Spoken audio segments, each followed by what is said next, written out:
Breaking news చూస్తున్నాం. పుదుచ్చేరిలో జరగనున్న TVK అధినేత విజయ్ సభలో గన్ కలకలం రేపింది. టీవీకే కార్యకర్త ఒకరు గన్ తో విజయ్ సభకు వచ్చాడు. ఎంట్రీ దగ్గర తనిఖీ చేసిన పోలీసులు గన్ గుర్తించి ఆ కార్యకర్తను అదుపులోకి తీసుకున్నారు. పుదుచ్చేరిలో జరుగుతున్న విజయ్ సభకు 5,000 మందికి మాత్రమే అనుమతిచ్చింది ప్రభుత్వం. క్యూఆర్ కోడ్ ఉన్న వారినే లోపలికి అనుమతిస్తూ ఉన్నారు పోలీసులు. గేట్ దగ్గర క్యూఆర్ కోడ్ తనిఖీ చేస్తున్న క్రమంలో కార్యకర్త గన్ తో పట్టుబడ్డాడు.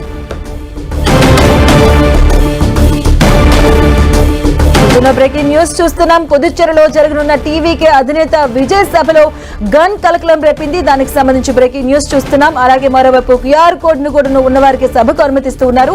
టీవీకే కార్యకర్త ఒకరు గన్ తో విజయ్ సభకు వచ్చినట్టుగా గుర్తించారు పోలీసులు. ఎంట్రీ దగ్గర తనిఖీ చేసిన పోలీసులకు ఒక కార్యకర్త గన్ తో వచ్చినట్టుగా గుర్తించారు. ఆ కార్యకర్తను అదుపులోకి తీసుకుని విచారిస్తున్నారు పోలీసులు. పుదుచ్చేరిలో జరుగుతున్న విజయ్ సభకు 5,000 మందికి మాత్రమే అనుమతి ఇవ్వడం జరిగింది. సో క్యూఆర్ కోడ్ ఉన్న వారికి మాత్రమే లోపలికి అనుమతిస్తూ ఉన్నారు. ఈ నేపథ్యంలోనే గేట్ దగ్గర క్యూఆర్ కోడ్ తనిఖీలు చేస్తున్న క్రమంలో కార్యకర్త దగ్గర గన్ పట్టుబడింది.